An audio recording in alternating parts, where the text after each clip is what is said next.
Hey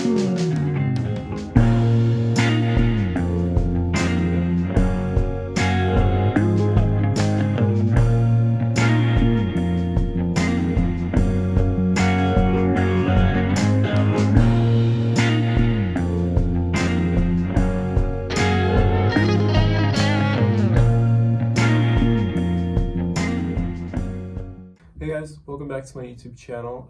So the last video I made was on this guitar, which is the Epiphone ES-335, but from the Inspired by Gibson range, which is essentially Epiphone, which I think is a great thing to do. Decided to make models and redesign minimally their guitars, the Les Paul, SG, all that, based on the Gibson alternative. The quality on Epiphone guitars, I had an SG VE, and let's just say it did not match the quality of this one. Now, I got this guitar for around $670 from my local music store. Now, I've seen these guitars go for a lot higher depending on the condition that they're in and where you're getting it from. Approximately the price of this guitar, the Epiphone ES-335, figured, because this one has a flame, which you wouldn't normally see on an Epiphone guitar, but it really looks good, is around $600 to $700. Now, I've had this guitar for about a month, and I've been playing it almost every day. And I'm just going to go over the pros and cons, what I like about it, what I don't, hopefully. And if you're watching and you're thinking about getting one of these, or if you're just on the hunt for a new guitar, then hopefully I can help you make a more advised choice as to what guitar you're going to buy and if it's going to be this one. And also, if you're just here to watch some guitar content, make sure to hit that subscribe button.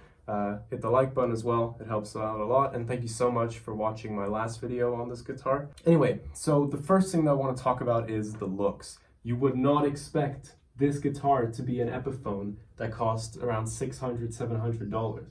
First of all, the burst I really like. You don't see this even on Gibsons. It's called a Raspberry Tea burst.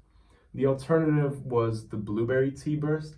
I'll put it up on screen now, which I'm not a huge fan of. I'm kind of a vintage traditionalist in terms of guitar and their design. And also, I really, really like the finish on this neck. Now, it's not like, I wouldn't call it a satin finish, nor would I call it like a sanded off. But what Epiphone has to offer usually is a really sticky, hard to navigate neck. But this one, it feels easy to play. And obviously, I really like the construction of it. The ES-335 might just be my new favorite guitar model. In terms of design, just closely followed by the Strat. But the semi-hollowness comes through in this guitar incredibly. Just the sound of...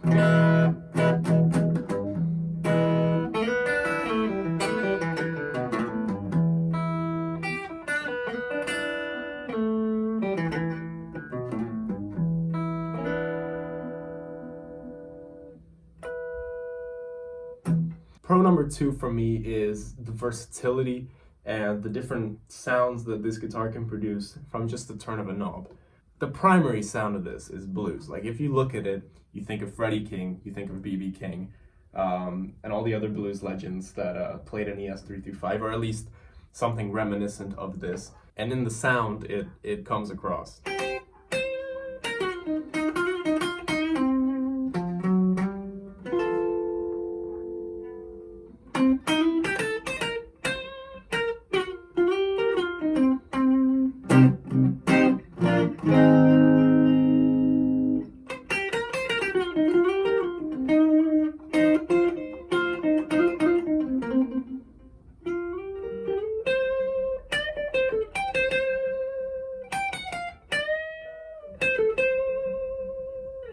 Yeah, so I could B.B. King out on this all day and probably never get bored of it.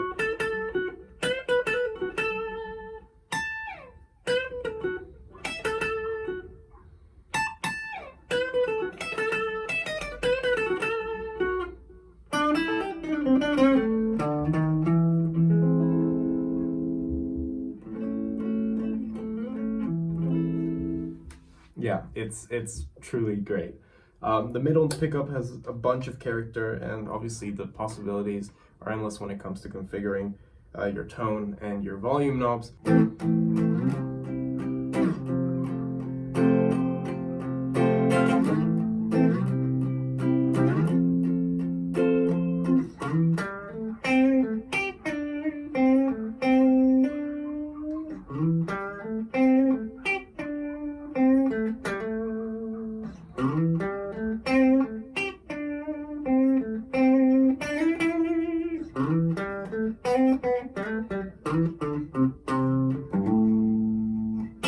And then the bridge pickup is actually wired to be a lot lower output than the neck pickup, or at least it's a lot quieter to the ear.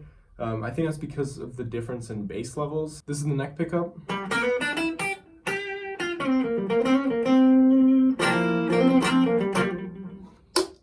And then the bridge pickup, sorry.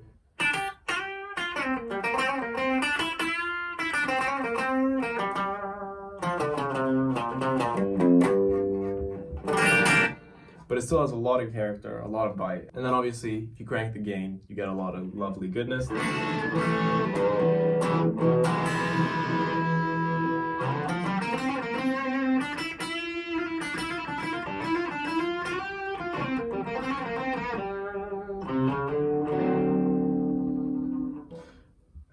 And going back to the versatility of this guitar, Joe Bonamassa has that saying that before you get any pedals, mess around with the controls on your guitar, because that's where you'll get the actual flexibility and the versatility. And I found that you can actually get the Bluesbreaker Tone pretty well with just rolling down the bridge volume. So it's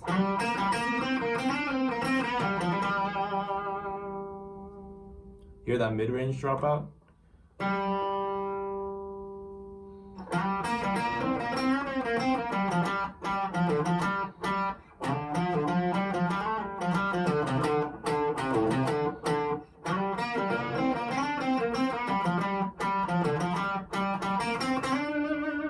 Now you can bring it back in.